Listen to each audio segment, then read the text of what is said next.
Hay un atributo que a veces no entendemos qué significa. Dios es un Dios celoso.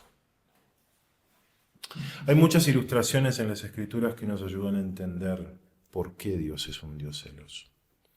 Y lo podemos traspolar o lo podemos ver como una metáfora en el matrimonio.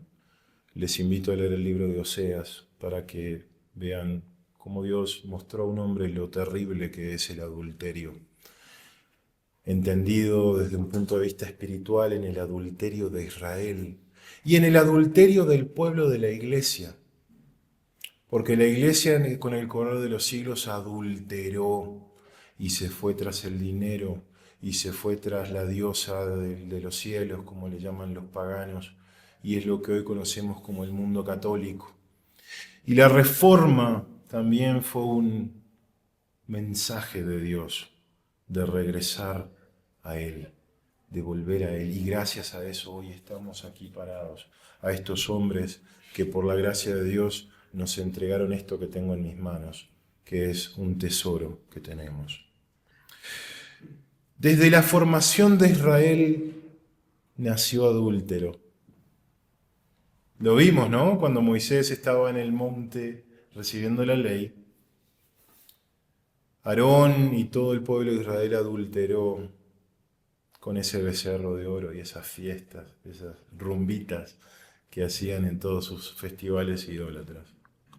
Y desde Deuteronomio 28, unos capítulos antes de lo que acabamos de leer, el Señor ya les dijo todo lo que iba a pasar en el correr de los milenios hasta el día de hoy.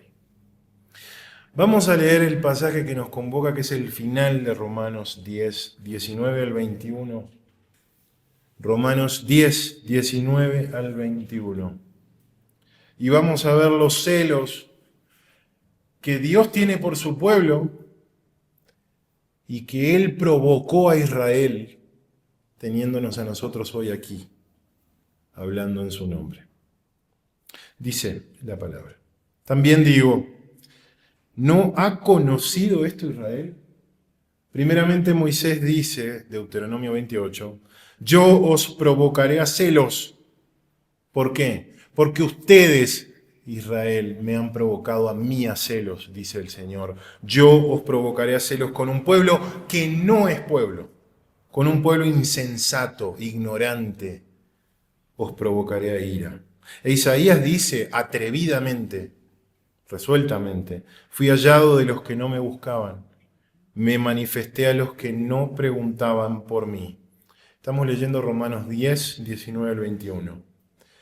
Pero acerca de Israel dice, todo el día extendí mis manos a un pueblo rebelde y contradictor. Israel tendría que haber sabido esto cuando Cristo vino. Por eso pregunta Pablo, ¿no ha sabido esto?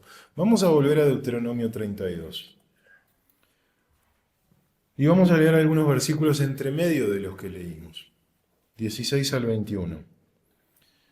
Y quiero que veamos cómo el pueblo que se dice cristiano también hoy en día anda con esto como si fuera escrito ayer, como que fuera palabra profética de este propio 2025. Deuteronomio 32, 16 en delante dice, le despertaron a celos con los dioses ajenos, lo provocaron a ira con abominaciones, sacrificaron a los demonios y no a Dios. A dioses que no habían conocido, a nuevos dioses venidos de cerca que no habían temido vuestros padres. De la roca que te creó te olvidaste. Te has olvidado de Dios tu creador. Y vio Jehová y se encendió en ira por el menosprecio de sus hijos y de sus hijas. Y dijo, esconderé de ellos mi rostro, veré cuál será su fin, porque son una generación perversa, hijos infieles. Ellos me movieron a celos con lo que no es Dios, me provocaron a ira con sus ídolos. Yo también los moveré a celos con un pueblo que no es pueblo. Los provocaré a ira con una nación insensata. Una nación que no sabía de la ley, que no había sido hijo y nieto y bisnieto o tataranieto de los que cruzaron el Mar Rojo, griegos, despreciados en esa época, uruguayos, colombianos, argentinos, gente que no pertenece a la casa sanguínea de Israel. ¿Conocen amigos judíos? Nosotros tenemos muchísimos en Uruguay. Yo trabajo para 2 judíos, son mis empleadores. Y ellos son el pueblo de Dios y nadie más para ellos. Y no hay Navidad ni nada, es las festividades de ellos, todo lo demás es religión falsa. Sin embargo, retumba en el mundo el nombre de un judío que ellos no reconocen, Jesús de Nazaret. Y cada vez que ellos ven los millones y millones y millones de personas que adoran a un Dios judío que no es de ellos, en el fondo hay celos. Celos. Niegan a Jesús por celos. Aquellos incluso que lo han llegado a conocer como Salvador o como Mesías y han llegado a estudiar su vida. Y los propios apóstoles judíos, porque eran todos judíos, decían esto a los pueblos gentiles. Acordaos, le hablaban a los efesios griegos de Asia Menor, que en otro tiempo vosotros los gentiles en cuanto a la carne eran llamados incircuncisión, eran llamados inmundos por la llamada circuncisión hecha con mano en la carne. En aquel tiempo estaba sin Mesías, alejados de la ciudadanía de Israel y ajenos a los pactos de la promesa, sin esperanza y sin Dios en el mundo, pero ahora en Cristo Jesús. Vosotros, que en otro tiempo estabais lejos, habéis sido hechos cercanos por la sangre de Cristo. Pedro también lo dice. Vosotros que en otro tiempo no erais pueblo, pero que ahora sois pueblo. Que en otro tiempo no habíais alcanzado misericordia, pero ahora habéis alcanzado misericordia. Esto era inescuchable para los judíos de esa época. Que los propios discípulos estén trayendo griegos, gente de otros pueblos, macedonios, turcos, lo que sería hoy en día del área de Asia Menor. Y mucho menos que esta gente que empezó a entrar en Jerusalén vengan a predicarles a los propios judíos. Estos indoctos, gente de otros pueblos, de otros países, vengan a Israel, el pueblo escogido de Dios, a confrontarnos a nosotros y a amonestarnos y arrepentirnos por haber crucificado al Hijo de Dios. ¿Entienden con cuánta ira sacudió Dios a su propio pueblo? ¿Sacudió el Dios de Israel a Israel? Era indignante. Tú tienes el sobrenombre de judío, decía Pablo, y esto lo habíamos predicado este año. Y te apoyas en la ley, y te glorías en Dios, y conoces su voluntad, e instruido por la ley apruebas lo mejor, y confías que eres guía de los ciegos, luz de los que están en tinieblas, instructor de los indoctos, maestro de niños, que tienes en la ley la forma de la ciencia y de la verdad. El Señor humilló a Israel. Con la venida de Cristo y con el establecimiento de esto que somos nosotros hoy, la iglesia. Abramos 2 parábolas para compartir el corazón de Dios sobre lo que hizo Israel y también, hermanos, ojo, lo que hizo la iglesia en los primeros siglos hasta que se formó lo que hoy conocemos como la Iglesia Católica Romana. Mateo 21, 28 al 32. Leamos estas parábolas. Mateo 21, 28 al 32. Pero ¿qué os parece? Un hombre tenía 2 hijos, y acercándose al primero le dijo: Hijo, yo voy a trabajar en mi viña. Ve hoy, perdón, a trabajar en mi viña. Respondiendo él dijo: No quiero, pero después arrepentido fue. Y acercándose al otro le dijo de la misma manera.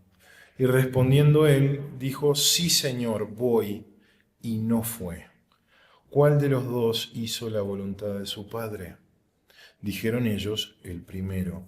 Jesús les dijo: De cierto os digo que los publicanos, esto es, los gentiles, y las rameras, es decir, las prostitutas, van delante de vosotros al reino de Dios. Porque vino a vosotros Juan en camino de justicia y no le creísteis, pero los publicanos y las rameras le creyeron, y vosotros viendo esto no os arrepentisteis después para creerle.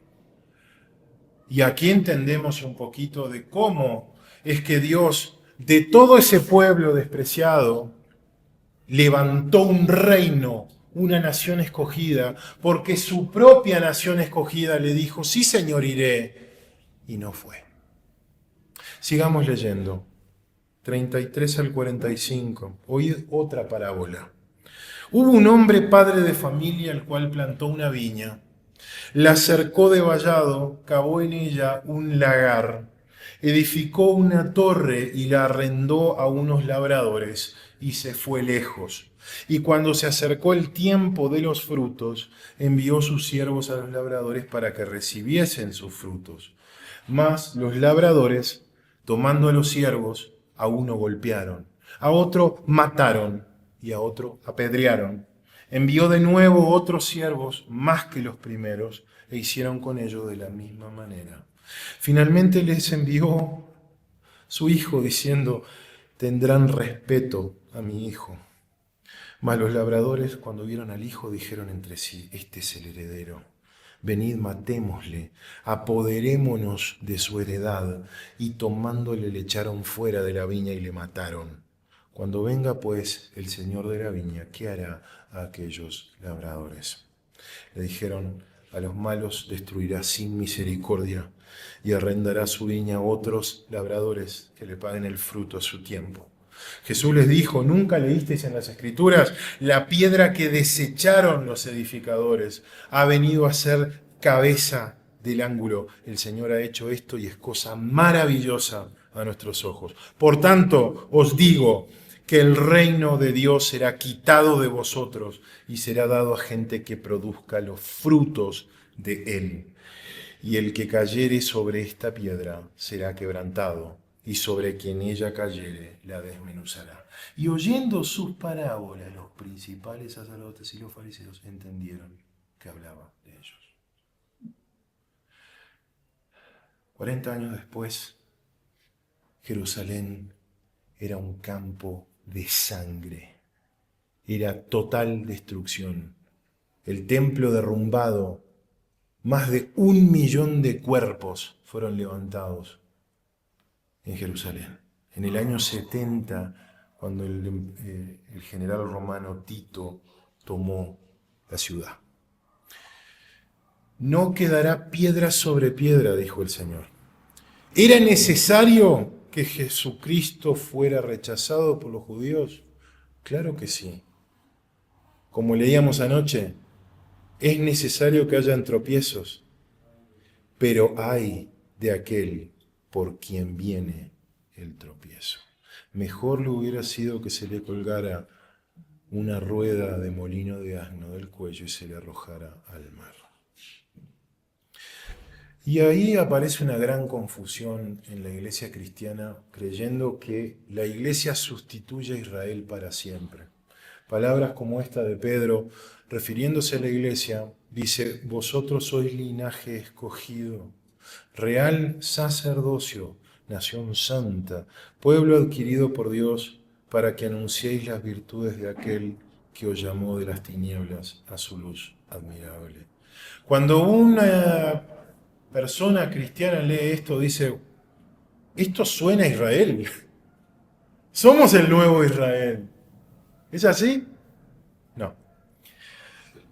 Cuando uno despierta celos a una persona que es su pareja, su esposa, no le despierta celos para aborrecerla y odiarla y sepultarla y olvidarla para siempre. La despierta celos para que vuelva. Dios no ha abandonado a Israel. No podemos decir que la iglesia es Israel.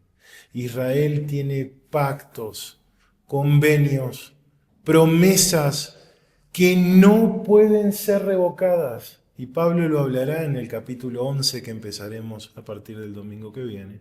Que todo Israel como nación será salvo. Que las promesas del templo que están en Ezequiel 40 al 48 se cumplirán todas.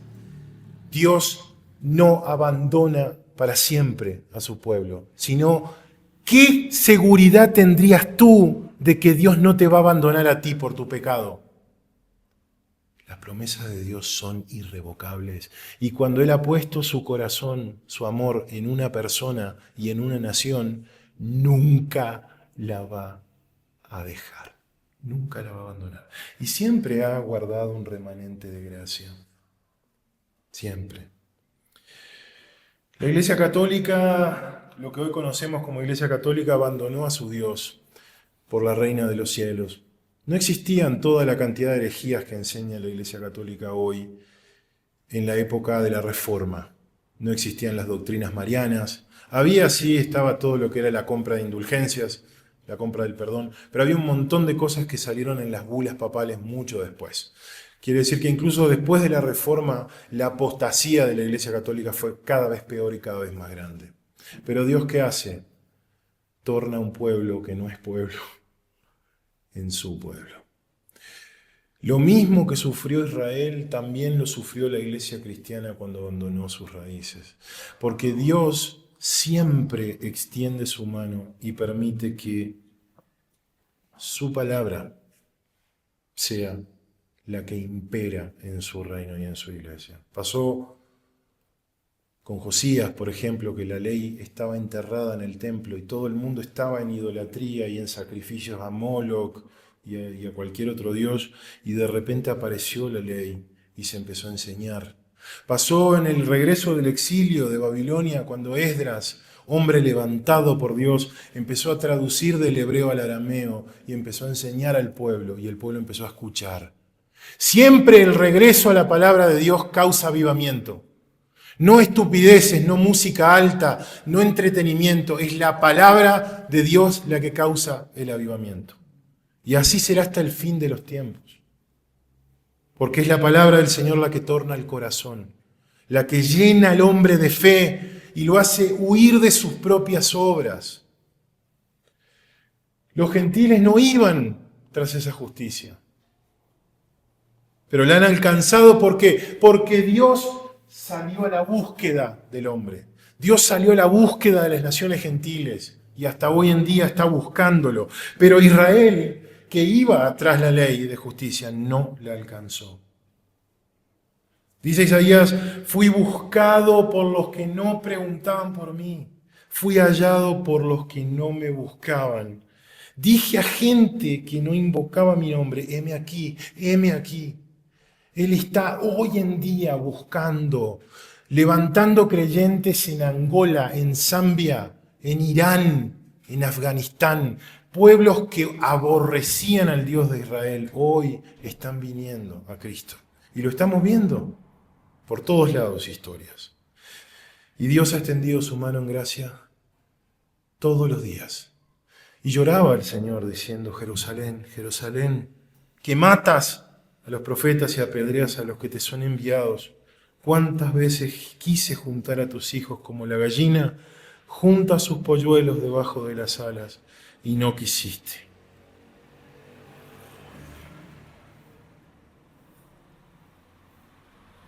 Hoy en día, hermanos, la gente regurgita dogma. Veíamos el día 25 de Navidad colas para entrar en las iglesias católicas, acá en en Sopó, en Zipaquirá, por todos lados. Y se escucha regurgitar dogma, pero la gente perece de ignorancia de la palabra, no la conocen, no la leen. Han abierto en una casa y está en un altar un salmo lleno de polvo y telas de araña, arañitas que caminan. Eso es todo lo que tienen de la Biblia. Y el resto es dogma repetido por un fariseo moderno, un sacerdote.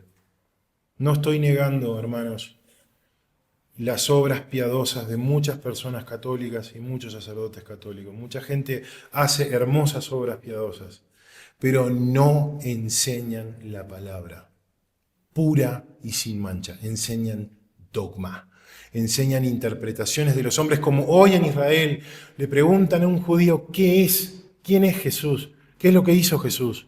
No tienen ni idea porque repiten el Talmud, repiten las tradiciones rabínicas, nunca han sido enseñados en Isaías, nunca han sido enseñados en la Tanaj, en la verdadera palabra. Y llora el Señor diciendo, ¿qué más? ¿Qué más se podía hacer a mi viña que yo no haya hecho en ella? ¿Cómo esperando yo que diese uvas ha dado uvas silvestres? Y eso pasará en las lágrimas que correrán en nuestros ojos cuando veamos la destrucción y la muerte en el juicio. ¿Qué más podíamos haber hecho? ¿Cuánto más podríamos haber predicado? ¿Cuánto más ejemplo de testimonio cristiano podríamos dar? Hemos hecho lo que hemos podido, y Dios ha enviado su palabra por medio de nosotros. Así que, hermanos, en este espíritu de gratitud de las fiestas, en este momento en el que estamos hablando de evangelismo, llenémonos el corazón de gratitud de que nosotros, como esos griegos despreciados, como esas naciones que no tenían a Dios, nosotros tenemos a Dios. Y lo tenemos para también compartirlo. Llenémonos de gratitud para vivir en santidad y sobre todo huyamos de la idolatría. Huyamos de los dioses de esta generación. Porque ese es una de las cosas que más celos despierta a Dios, es que Él te haya salvado a ti y que tú estés vendiéndote en el mercado a dioses ajenos. El dinero, el poder, el placer, cualquier otro Dios. Huyamos de la idolatría. Sé tú santo porque tu Dios es santo. Amén. Gracias, hermanos, por este hermoso tiempo. Oremos para terminar.